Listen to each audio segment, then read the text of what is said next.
have to really escalate the noise we make so that we'll be heard.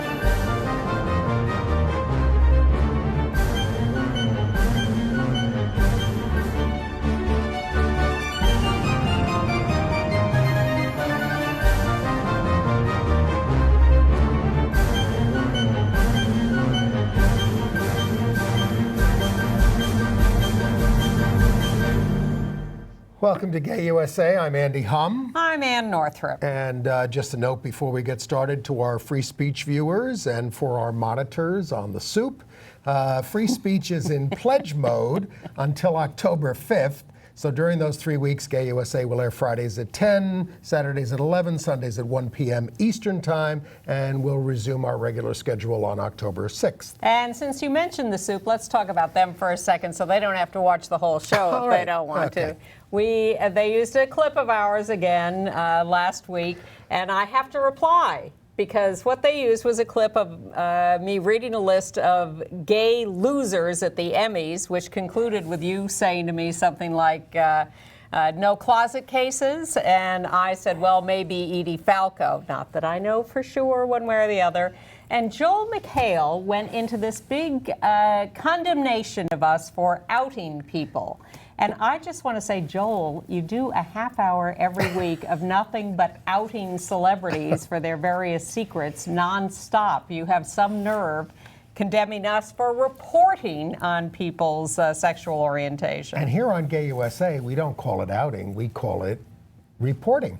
And we don't consider it a slur. No, because there's nothing wrong with it. Exactly. Right? So on with the show. All right. So in the headlines, the United States Supreme Court is going to discuss by the end of this month whether to take any of 7 same-sex marriage cases. And Justice Ginsberg spoke out on the issue this week, and we'll discuss that. Very interesting possible permutations.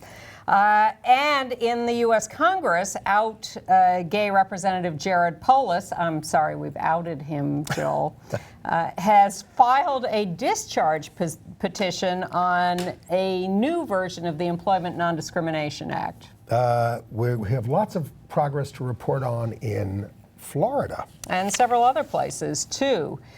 But not so much progress with Facebook, which has been enforcing its policy that you have to use your real name in your Facebook account. This is not sitting well with drag queens whose profiles are being deleted. A big web filter service has finally dropped its blocking of LGBT advocacy groups. Big, great news on the MacArthur so-called Genius Awards.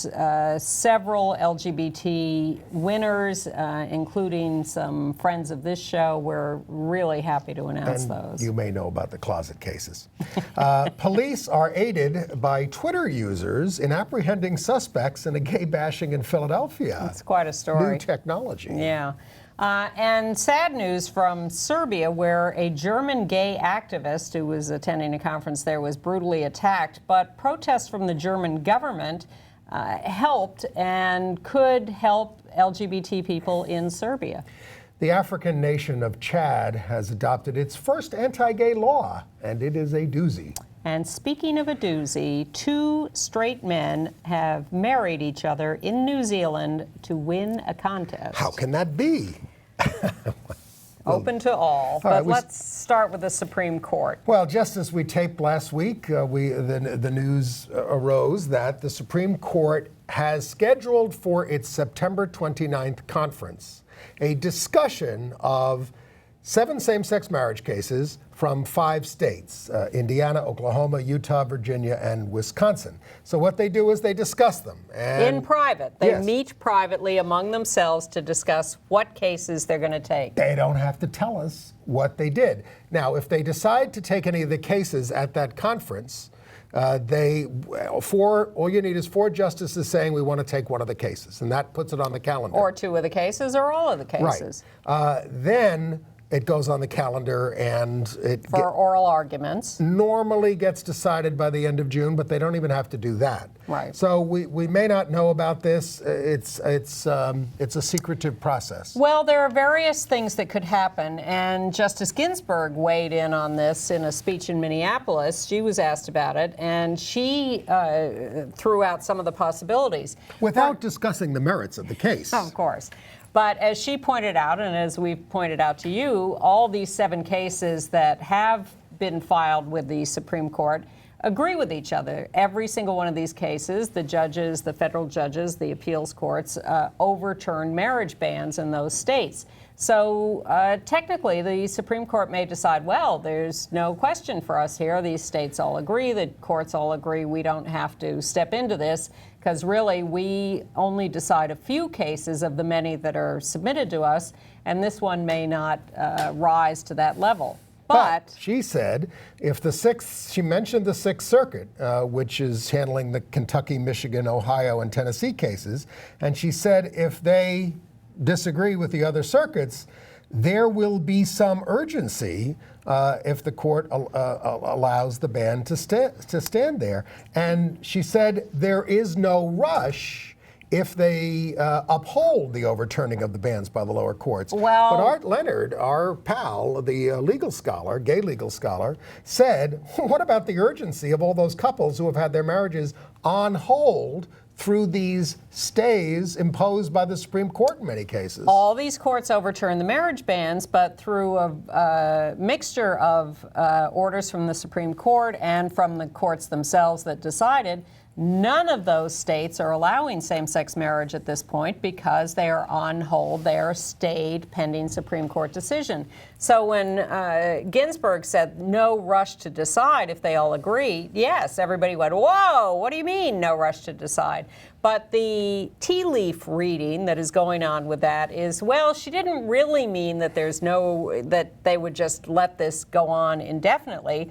What she probably meant to say was that if they do all agree, what we will ultimately do is deny these cases. We will deny the writs of certiorari, and that will lift the stays, and people will be able to get married in all those states. That's because true. The Supreme Court has said we're not going to review these cases. We're going to let those decisions stand. So September 29th they meet. No guarantee that they'll announce anything. No guarantee they'll decide anything. They may sit there and say, all right, here's what's going on now. We're just bringing each other up to date. We'll wait and see what the Sixth Circuit does. We'll wait and see what the Fifth Circuit does in Texas and Louisiana and Arkansas. They could be the joker in the deck here. What Justice Ginsburg is really waiting for is the premiere of a comic opera called Scalia Ginsburg. And this is a true story, that will debut in Virginia next year based on Ginsburg's very close relationship and bonding over opera with Antonin Scalia, the Antichrist. Yes. She did say that if she could be anything in life, it would be a diva. She also said something serious, although not that she's not serious about opera. She said, having people close to us say who they are, that made the attitude change in this country.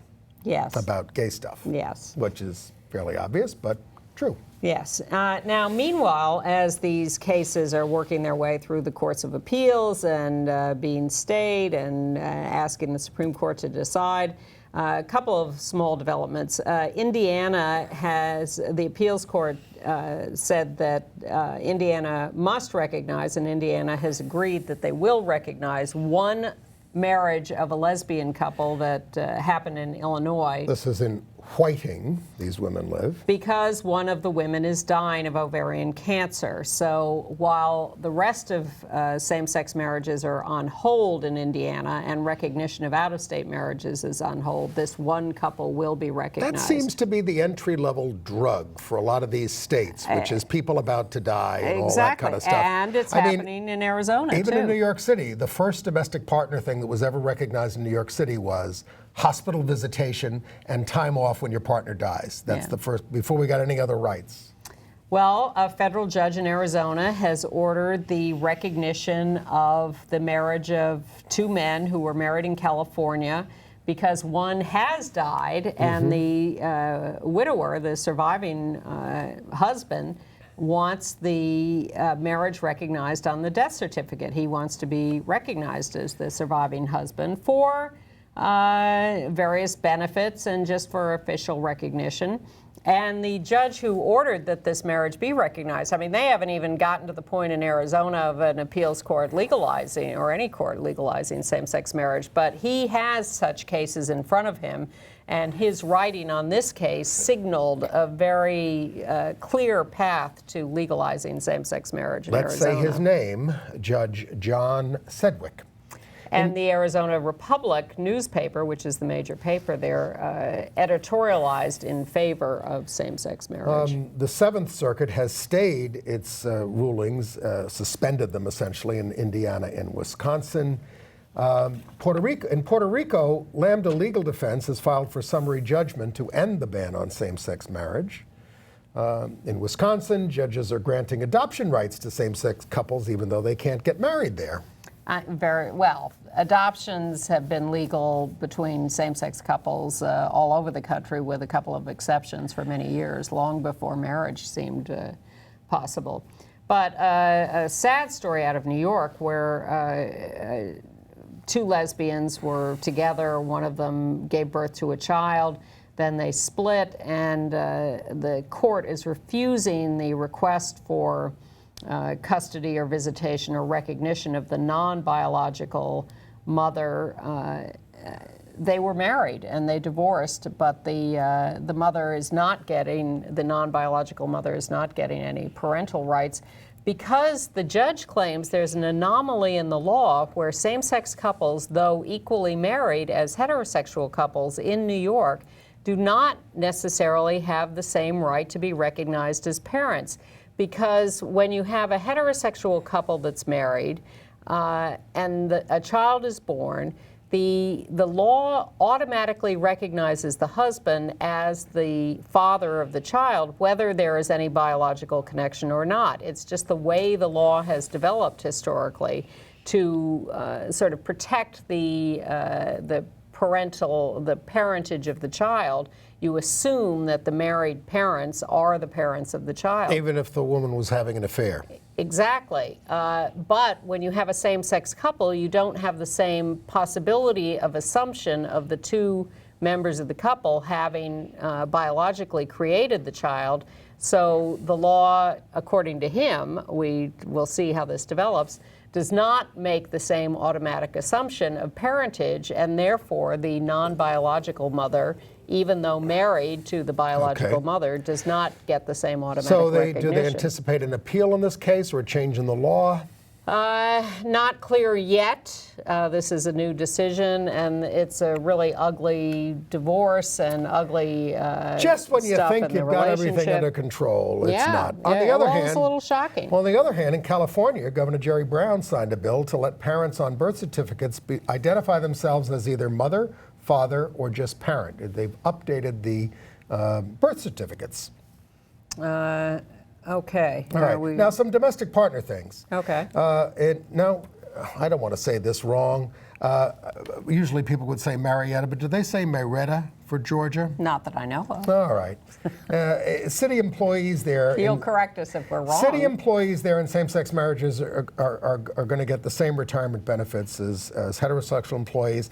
The city council changed the policy 6-1. The city manager said the IRS is requiring this of city governments. Well, it leads me to wonder whether they are somehow part of the federally insured program and therefore subject to the federal rules. But it seems very strange in a state that does not recognize married same-sex couples to suddenly be giving them benefits. Right. Supposedly at the behest of the IRS. In July, we reported that Allegheny County in Pennsylvania had announced that it would no longer recognize domestic partnerships after June 30th, 2015.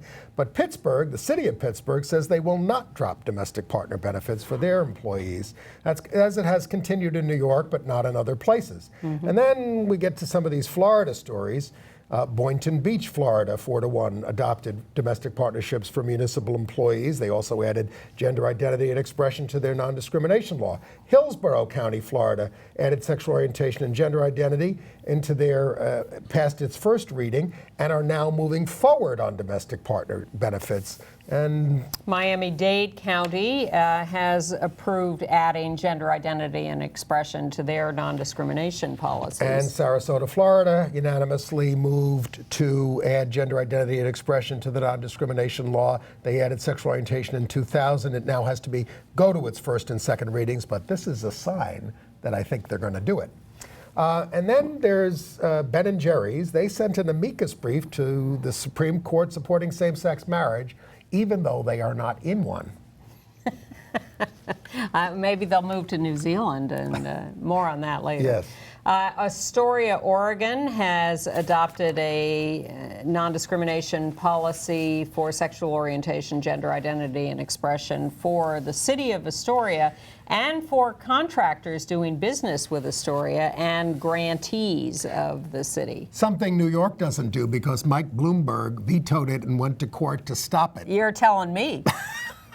And Newton, Mass. Has passed a gender identity and expression non-discrimination bill there. Yes. But all of this, this is all great. This is town by town, street by street, house by house. We're passing these non-discrimination laws. But wouldn't it be nice if we had a national law that relieved us of this obligation? It would be nice as long as the law is as strong or stronger than the ones in the localities. Well, the localities are passing stronger laws than the national Congress is even contemplating. Now, we want a comprehensive civil rights law, and the major groups say they're working on that, but they haven't given up on the Employment Non-Discrimination Act, which only covers employment.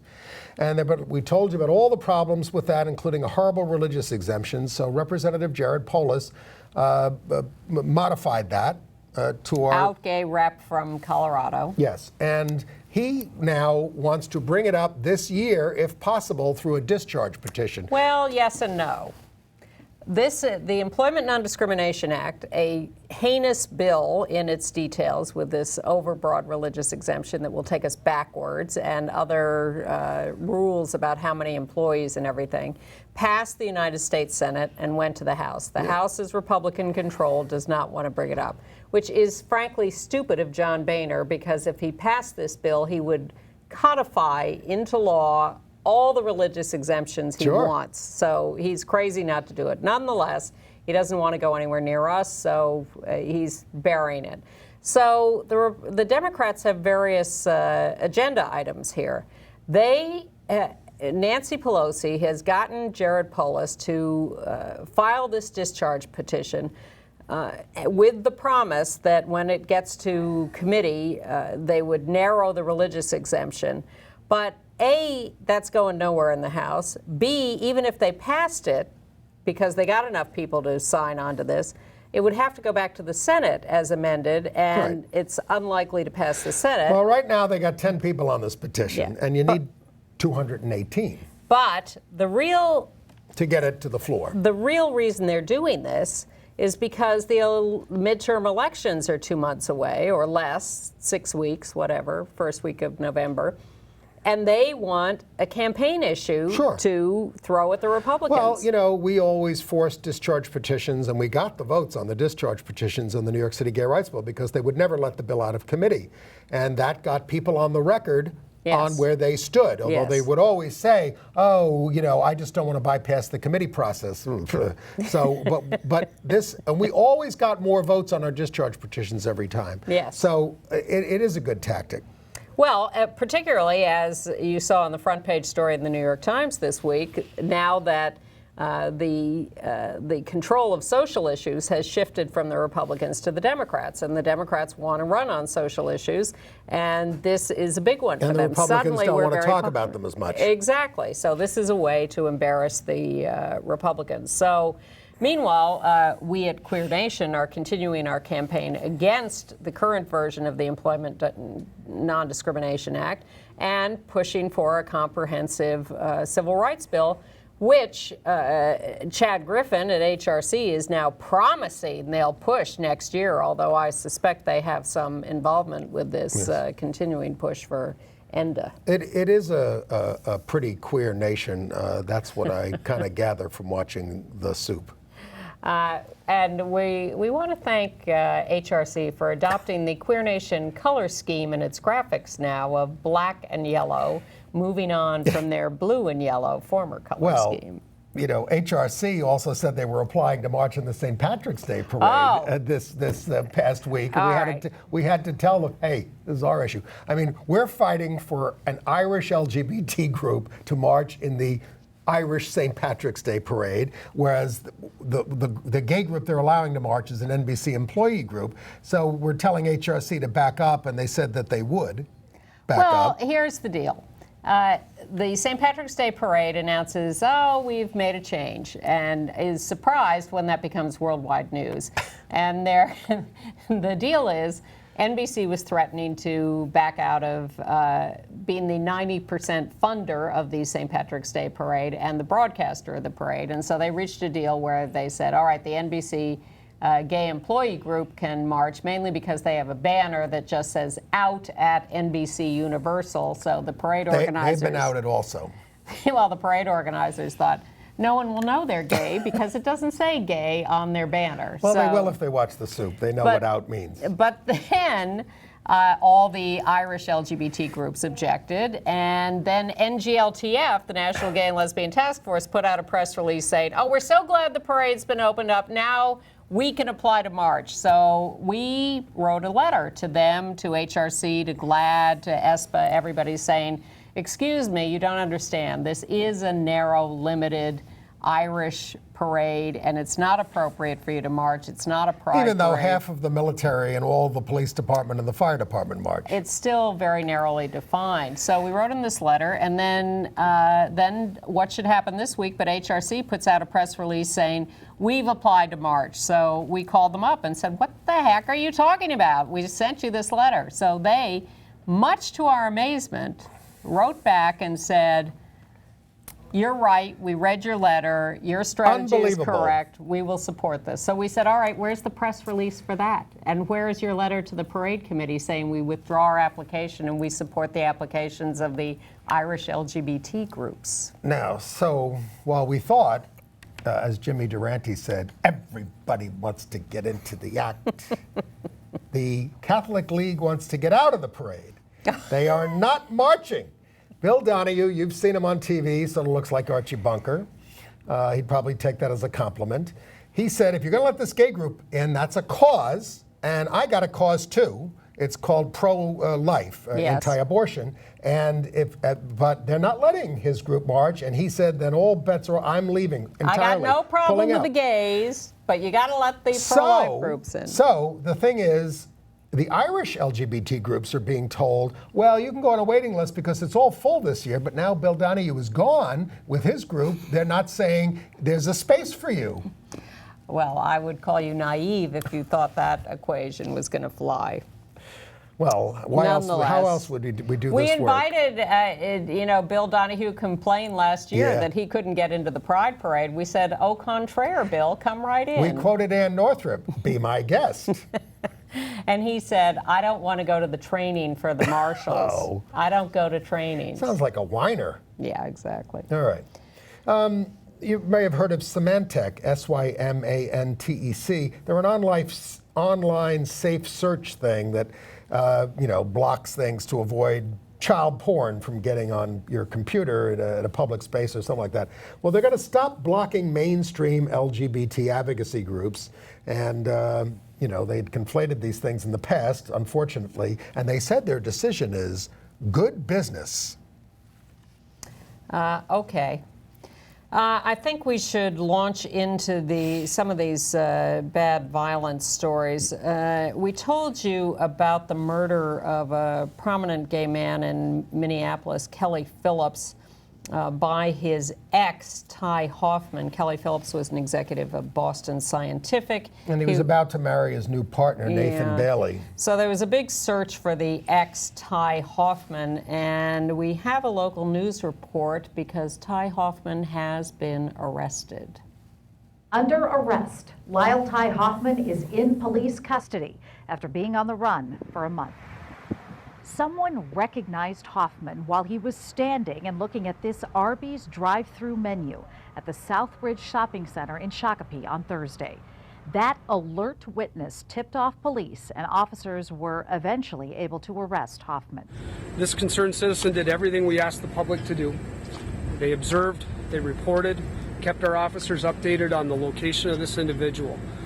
Our officers located Ty Hoffman and subsequently took him into custody without incident. He was not armed at the time. It was one of those things where you see somebody and you say, that has to be him, but he's skinny. You know, for all the pictures that the media's released, he looks like he's maybe a little bit heavy set. You know, he's probably lost 20, 30 pounds. I mean, he looks substantially skinnier than the pictures you've seen. We're very happy, very pleased. We knew we just had to stay on it and make it a priority case for us and our partners throughout the metro area.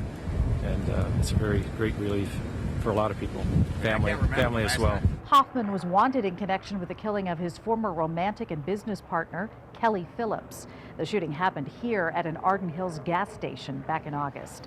Thursday's arrest was an emotional moment for Kelly Phillips' fiance.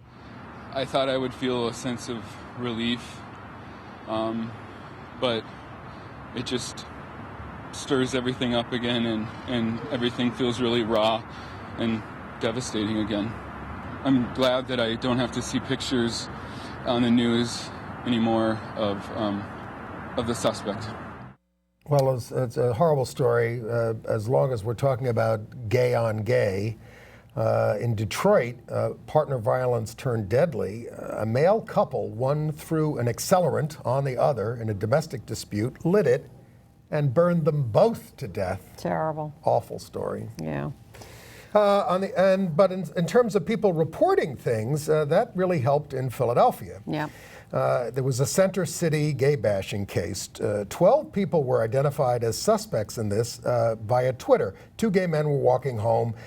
8 to 10 young people bumped into them. There was a verbal confrontation. The attackers asked if they were boyfriends, and then they attacked them. And one of them suffered fractured cheekbone and jawbone and lacerations from his nose to his lip of about 9 inches. So this was Thursday night on 9/11 at 15th and Walnut. So the suspects had posted a picture of themselves having dinner at La Viola restaurant that night, and so people saw this, and they tracked them down by looking at their Facebook pages where they had posted, their reservation details and they anti-gay slurs. Yes, and so they got their names and they found them. Wow, amazing. The police chief said, I'll take 200 Twitter detectives over one regular police department guy any day. Yeah, so happy about that. In New Jersey, the U.S. Court of Appeals has upheld the state law against so-called conversion therapy for minors. Yes. Although they want to appeal, the other side wants to appeal to the Supreme Court. Yes. The right wing's argument is that you're violating free speech by denying this, but the court said you could make a free speech argument, but the state trumps that with their right to regulate medical professionals. So we win, and the ban on conversion therapy for minors is upheld. You want to take them to a church therapist? You go right ahead. Shall we talk about the Facebook flap? Sure. All right. Facebook is now apparently, although not in all cases, mandating we use our real names. Tell it to Katy Perry. Yeah. So this is not only a denial of privacy for a lot of people. I know lots of people who don't use their full names or that kind of stuff. But it jeopardizes the accounts of many transgender people who are transitioning, and a lot of drag queens who have their drag names up there on Facebook. Right. And now they're being told that they can't do this. So the drag queens threatened a big protest against Facebook, and they got a meeting. Yes, so we'll see what comes out of that meeting. What Facebook wants them to do is, instead of using regular people pages, it wants them to use fan pages as characters. But they say, you know, we're people and we have friends, not fans. And how dare you tell us who we can appear as on Facebook? And the real motive of Facebook is to gather data so that they can sell it to advertisers. So that's what they're always up to, is trying to mine the data.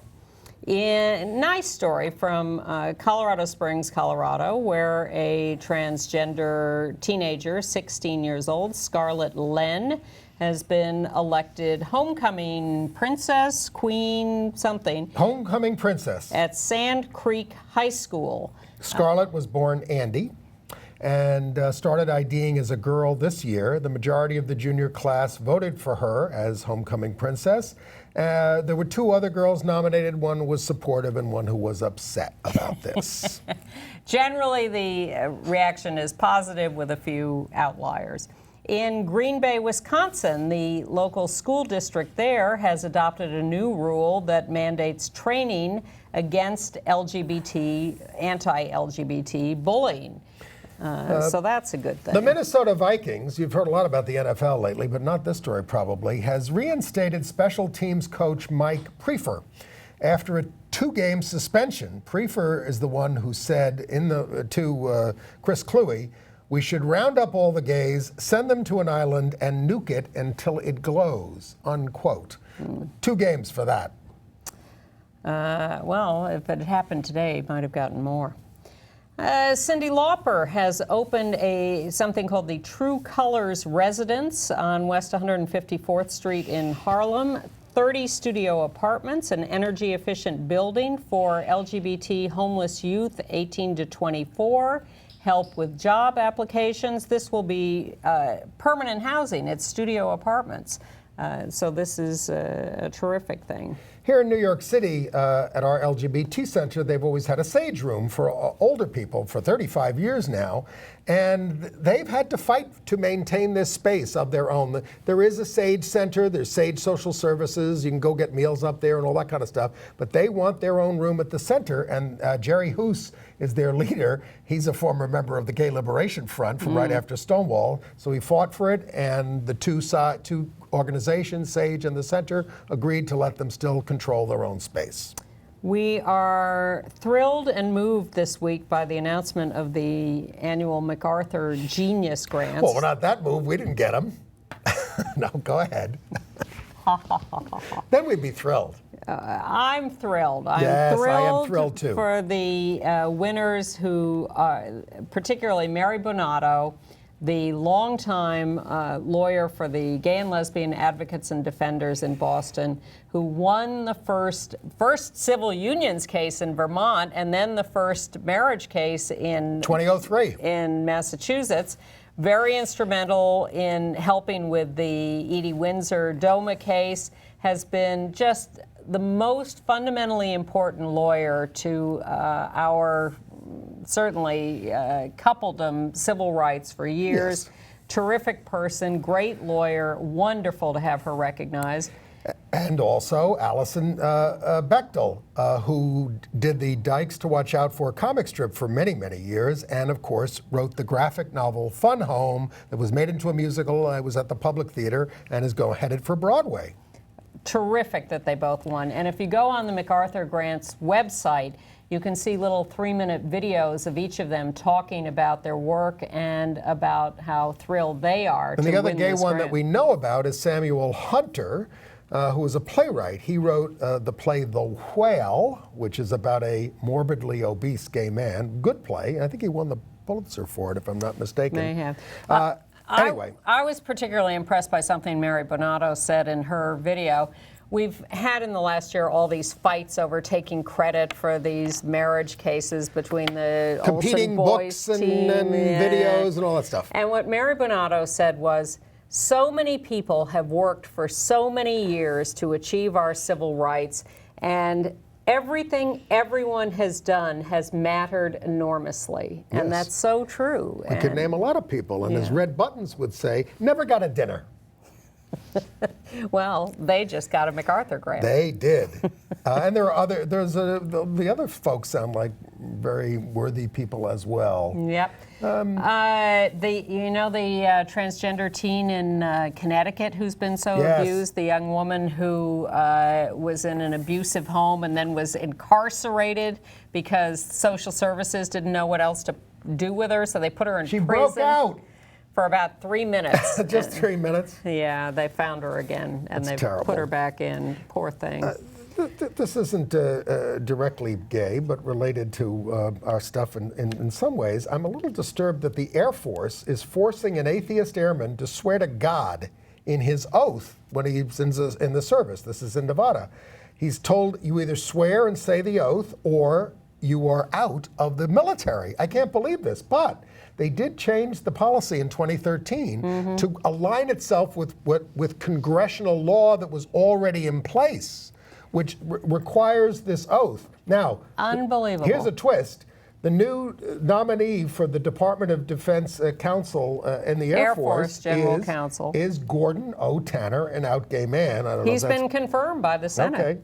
He's married, he's out, he's an Air Force veteran. We'll see if he does anything about this. And then in Pennsylvania, something you all need to be aware of, there's a law against the desecration of a venerated object. So a teen, and we're not going to show you this picture, who posed with his crotch in the face of a kneeling statue of Jesus, posted it on Facebook. Tasteful. And he faces prosecution of A couple years in prison. 2 years in juvenile jail. I mean, it's not like he had his penis out or anything in this picture. He was not undressed. No. He was just, having a little fun. And as I said to Ann before the show, he could argue his penis is a venerated object.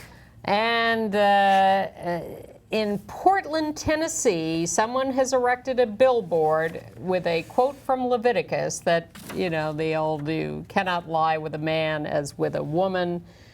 I think we should start a campaign to put up billboards with other quotes from Leviticus, which heterosexual Yes. Christians are not so eager to follow. Do we have a little time to talk about politics and the midterm elections coming up? How are we doing? Well, we still have international news, AIDS news, and entertainment news, but if you want to take a minute, go right ahead. The stories, of course, are that we're going to get killed in the midterms and that Obama's ratings are as low as Bush's when the Dems won both houses in 2006. So it doesn't look good. The Senate is on the edge. The House is almost impossible.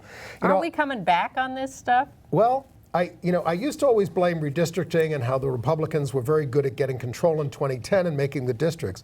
But there was that study that came out said that redistricting is not really responsible for most Republican control. One of the things that is, and we have to think about this, all the Democratic votes in urban districts are so compacted that these districts, these Democratic urban districts, are 90% Democrat. Yes, so they all have easy wins, but they have no chances in these rural areas. So a state may actually overall be split fairly evenly, Yes. but if all the Democratic votes are in one or two districts, Yes. then the Republicans control all the other districts. So some of these Democrats, these urban Democrats, have to be willing to give up some of their comfort. You can't even get Charlie Rangel to give up his seat. Correct. Correct. And that is a problem. Yeah. You're going to have to, we need districts more evenly matched so that we can, when we have an election, we can actually vote the way we feel and we'll get some results out of it. Another thing that might help is if people actually came out to vote. Well, but the problem is people don't see things change when they come out to vote. That's true. And they're discouraged from doing so. I mean, a vicious cycle. In the New York primary, you know how much the turnout was this time of eligible voters? 9%. There you are. Nonetheless, Andrew Cuomo got quite a shock when Well, Zephyr Teachout got a third of the vote Yeah. and took several counties. Yes. We're getting a little too inside baseball. Let's move instead to international news. Well, in Serbia, there was a brutal attack on a German activist who was at a LGBT conference. There were speedy arrests in this case. Three arrested. But one of the only silver lining here is that the Germans are so upset, the German government's so upset about this, they're saying, look, Serbia, you want to be in the EU? You got to stop stuff like this, and you got to have pride parades and all this other kind of stuff that you've been stopping if you want to get on the gravy train. In fact, there's a Pride March scheduled for next weekend on the 28th, and there was some concern about whether the government would allow it because they've stopped them in the past, claiming they couldn't protect them. But now that this attack has happened, they're actually more likely to protect the Pride Parade and allow it to happen. We'll see. In St. Petersburg, Russia, they're about to have Queer Fest, September 18th through 27th. Discussions, art, a big open festival, but they're concerned about threats, harassment, anything could happen there. They've had a mixed record. Speaking of threats and harassment, if you were wondering how ISIS felt about us, and I don't imagine you are, they released a video saying that Muslims need to live in ISIS-controlled areas to avoid having their kids educated by gays. Or drug dealers or pedophiles who are animals, dirty people, and the worst of creatures. Was not holding out too much hope that they were going to be on our side. No, absolutely not. And they're not on our side in the African country of Chad, where they've passed a new law mandating 20 years imprisonment for homosexuality. Do you have more details? No, I don't. Okay. The Australia Football League is reassessing their co-sponsorship of, their sponsorship by Royal Brunei Airlines. The AFL there pledged in April to eliminate homophobia. Now, I want to confess, I did visit the Brunei Gallery at the School of Oriental and African Studies in London when I was there. Whoa. Well, it's a museum that they have, and that's who it's named for. Should I have stayed out? Probably. In Egypt, the government is on a new tear doing intense surveillance of Facebook, Twitter, and Skype. There's some concern that one of the things they're looking for is gay people to arrest and harass. Gay people, they're saying there's a moral panic spreading and the fear of arrest is rising. An Egyptian band has a song about stopping she-men in skinny jeans. I didn't know that such men wore skinny jeans, but there you are. Let's get a little good news. In Brazil, a judge has approved a birth certificate that includes 2 moms and 1 dad and 6 grandparents. Everybody wants to get into the act. Well, the point is, you have a lesbian couple. Yes, of course. There is a man who is the biological father of the child. Why not acknowledge all of them? Let it reflect reality. Stop being so binary. Exactly. And the United States granted asylum to Ugandan LGBT advocate John Long Jones Abdallah Wambiri. Mary Bonauto's group represented him. He's a member of Spectrum Uganda, an LGBT group. It's the first granted asylum since the horrible bill there passed in February. Because he is a known activist in Uganda. He's been outed in the newspapers there. He's been harassed. He's been the subject of death threats. He's been arrested. He's been evicted from his home, and he's been beaten up. So the U.S. should be granting him asylum. By the way, how did you vote on Scottish independence? Well, you'll know by the time you watch this show. Exactly. But an online poll said 52% of gays were for it. And in lighter United Kingdom news, the group Stonewall UK has been very successful in its little campaign to sell rainbow laces. Got a picture of that. They're campaigning against soccer homophobia. They had 50,000 pairs of rainbow laces for sale, and they've had 100,000 requests for the laces. All right. And we have a picture of this, too. In New Zealand, 2 non-gay men got married. They did it to win a contest to see how far 2 good mates would go to win a trip to the Rugby World Cup in England, sponsored by a radio station. They said their vows were going to focus on their deep friendship. But gay groups condemned, and they think they're going to last for 2 years at least, but a gay group condemned the wedding as an insult to those who fought for same-sex marriage. The radio station promoted it as something negative that straight men would not do. But you know what?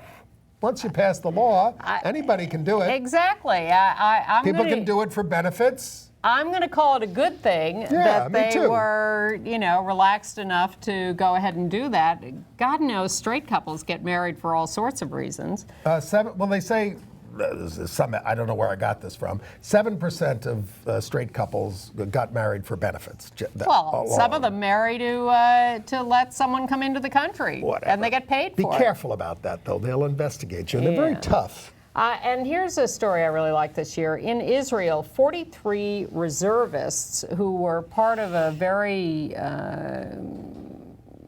what do I want to call it, a hardline military unit, quit because of the treatment of Palestinians. And one of the things they objected to was that the government was surveilling and blackmailing LGBT Palestinians to get them to turn over names of others who were supposedly dangerous. Israel, you're not supposed to do that. You're supposed to be pink washing, make people think you're liberal on gay. Well, they are liberal on gay issues, but to do this is heinous. And then there was a column in the New York Times today by a guy who said that he had spent a few days with Edward Snowden and heard some more details of what Snowden had uncovered in the National Security Agency files, and a lot of it was about the U.S. just handing over tons of data to the Israeli government that was inappropriate and much too much. And speaking of leakers, Chelsea Manning wrote an article about how we can beat ISIS, and I haven't read it yet, so more next week. Tune in next week. Well, just Google it. Chelsea Manning ISIS. It'll come up. Okay. AIDS news. All right. Well, I mean, I want to mention Ebola first, since it may take us all. It's deja vu all over again. Cases and deaths have doubled in the last few weeks. We're paying a price for leaving all these areas without any kind of health infrastructure. Now, but the thing is, if the virus mutates and becomes transmissible by air, it could be 1918 all over again.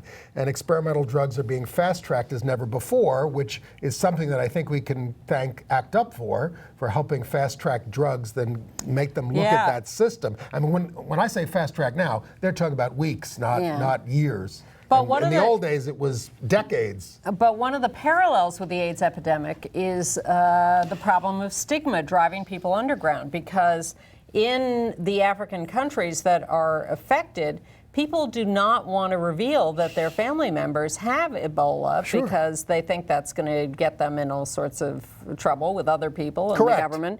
So they're hiding them. And so that is helping spread the epidemic instead of being able to stop it in its tracks. So that's a very bad situation. I mean, Fauci was on television saying we don't have anything to worry about here, but I don't agree with that. When Fauci says you have nothing to worry about, you're in trouble. In Seattle, a judge has ordered an HIV-positive man to stop infecting others. Well, he's alleged to have infected 8 people over 4 years. The health department there says, we're not trying to criminalize sexual behavior, we're trying to protect public health. But he's been counseled 5 times, and he's not paying attention. He could face jail or fines if he doesn't comply. It's just our weekly reminder that you must protect yourself and not rely on others to protect you. That there are bad people, and I would call this person a bad person if he's not protected. If he's who knows? Everybody should use protection. We don't know him. We don't know what his story is. Cardinal Francis George says Catholics are forced to live under are being forced to live under a pro-gay state religion akin to Sharia law. It's not particularly AIDS news, but it ended up here on my notes. Well, I'll go with that because the church music director, or the school music director who got fired in Illinois, went to talk to Cardinal Jorge, as we said last week, and was so appreciative of the Cardinal meeting with him and praying for him. And then Cardinal Jorge comes out with this nonsense. I want to go back to the Seattle story. I'm not. Okay. I'm not obviously, in favor of HIV criminalization. Yeah. I do think all of us have to be responsible, no matter what we have. You got a cold or something, I think you need to be responsible in your sexual acts about not passing that, and all those kinds of things. You hate it when I come to do the show with a cold. And yes, and I mean, that is something I would feel guilty about if I knowingly had any kind of thing that could be transmitted that I wasn't upfront with my partner about it. And my suggestion that we don't know enough about this is we don't know the guy's mental state. Yes. We don't know any of the circumstances. And he's not being given criminal penalties here. Which, yet. Okay. Yet. But again, we repeat the warning, protect yourself. September 18th is National HIV/AIDS and Aging Awareness Day. Yeah. Gilead, which has been under attack by ACT UP and others for putting a $1,000 a pill price on its hepatitis C drug, of which you have to take 84 pills, thereby costing $84,000, has made an agreement to sell the drug in India for $10 a pill. This is to sort of prevent the generic companies from selling it even cheaper, and they put all sorts of restrictions on where they're going to make it available for this price. And it's still at $10 a pill, probably unaffordable for a lot of people. But as we said, for people who are into medical tourism, save your $84,000 here and fly to India and have a vacation and take your pills for however long you have to do it. It's less than a year. That's true. That's a thought.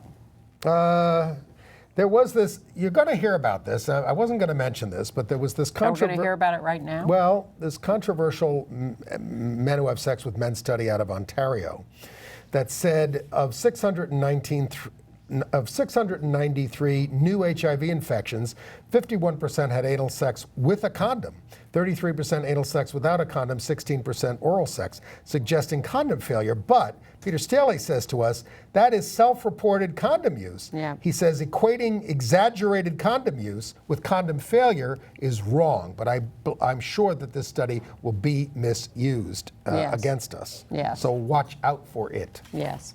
And use condoms, of Please. course. Please. Don't use it as an excuse not to use condoms. Right. Or PrEP or other techniques or whatever. Right. All right, entertainment news? Certainly. There's a new MTV teen comedy called Faking It, and it's going to explore what it's like to be intersex. This is actually season 2, and I recommended it to you last season because it was an actually kind of charming and well-done high school story centering on two high school girls who pretended to be in a lesbian relationship because they thought that would make them cooler, and then it turned out that one of them actually was a lesbian and had a crush on the other one. But it was really well done and had a lot of clever moments, and now they're adding an intersex storyline for the second season. Right. Faking It on MTV. Yes, it's only new if you don't watch Gay USA or The Soup. Congratulations to Cheyenne Jackson and Jason Landau, who got married in California. Cheyenne Jackson is a great Broadway, so we have a picture of them there. Yeah. Cheyenne Jackson is a great Broadway star, Broadway musical star, also does plays. He's there on the right. Does TV a lot. Okay. And they've been together a year and they got married in California. Mourning the death of Bob Crewe at age 82. Yes. He was a fabulously successful and important songwriter, out gay, writer, actor, artist, singer, dancer, producer. He wrote many of the Four Seasons big hits: Sherry, Big Girls Don't Cry, Walk Like a Man. He's a character in Jersey Boys, although rather exaggerated his gayness. Can't Take Can't Take My Eyes Off You, written by a gay man. Yeah, they didn't exaggerate his gayness, but I think they made him a more stereotypical character than he was. He wrote Lady Marmalade for LaBelle. Yeah. He wrote the soundtrack to Barbarella. One of the greats. Yeah. I've been telling you about the movie Pride. I had heard that it was going to come out in the 19th. It's coming out in September 26th here. I met Jonathan Blake, who was one of the people portrayed in it, and he says that they really did capture the essence of what happened when gay activists aided striking coal miners in 1984. I asked Tom O'Neill, why isn't this being considered for the Oscars? Because it really is a terrific movie. He says it doesn't have a U.S. co-producer. I didn't know that was something that was important. And he said there's also no money for a campaign. Yeah. So the Oscars are basically films that can throw tens of millions of dollars at these campaigns. Does this make 3 times today I've accused you of being naive? But some of these indie films sometimes break through. Only if they're made by Harvey Weinstein. I was just going to say that. Well, why don't you tell us about the plays you saw this week? Well, the first play I saw was Fatal Weakness by George Kelly. Grace Kelly's uncle wrote Philadelphia Story, Gay. It's about infidelity among the rich. And I'm just going to say this was a rare miss from the Mint Theater, whose motto is, Lost Plays Found Here. So I love The Mint, but I think this was a miss. And then the other one is the revival of This Is Our Youth, Kenneth Lonergan's This Is Our Youth, which I saw with Mark Ruffalo back in 1996, and I thought it was terrific. Here it's with Kieran Culkin and Michael Cera. Basically, I guess it's being made on Broadway because they're two movie stars. Yes. And they're good. It's very well done, but I'm sort of wondering, why are we doing a play about slackers in 1982? I mean, you could say that about anything, but I mean, it's well done. It got a lot of laughs in the audience. I just was, let's tell today's stories. Well, here's something Is that too much to ask? Here's something I never thought I'd say. Why are they continuing The View without Barbara Walters? Oh my God. I watched the first new episode with Rosie O'Donnell and the new cast. I've watched the first 3 episodes. Well, I know one was enough. I mean, and to Terrible. me, Whoopi, you're getting so right wing. Well, she's always had a streak of that, and now she's defending the Vikings player Adrian Peterson for beating up his kid and saying, well, that's just what you do, and you can't question parents and what they do with their kids. And then she got in a fight with Rosie on the third day. Who was picking her feet the whole time. Well, still overbearing, still loud, still talking over everybody. I like all these people in various contexts, but I just think they've got lousy chemistry now. Well, I think it takes time to develop chemistry, but they are really unappealing at the moment. And yes, they're getting into these fights over domestic violence and child abuse and really being unappealing. And they should have hired Ann Northrup to be on that show. No, that's okay. But they are having the battle of the lesbians in daytime because you've now got Rosie on The View. You've still got Sarah Gilbert on The Talk on CBS, who is now pregnant, thereby one-upping Rosie or trying to catch up with Rosie, who's got 5 kids. So they're both married to their wives. And raising kids. So, but Sarah is the nice version, the vegan version, the pregnant version, and Rosie is the sort of nastier, more negative version. Well, but Rosie comes off as the positive one against Whoopi in this child abuse, domestic violence question. Strange, very strange. So I'm not happy about what's going on there in daytime. No, well, it's one less thing to watch. We have more time to watch The Soup. Can I say The Soup again on the show? I think it's terrific of you to be promoting The Soup with these things. But we invite you to write to us and let us know what you think of our show and get on our mailing list so you get weekly notices of the headlines and what's going to be on this week. You will write directly to me, Andy Hum, ANDYHUMM at AOL.com, and you will get a personal response if I'm not off in London or something and putting email on hold or something. Yeah, but we look forward to... But I'm around now. Write to Andy. You're not going to get rid of me that easy. He'll pass notes to me, on to me. I do. Yes, I share them with Ann. Yes, he does. Yes. And we will see you next week. Thank you. Bye-bye.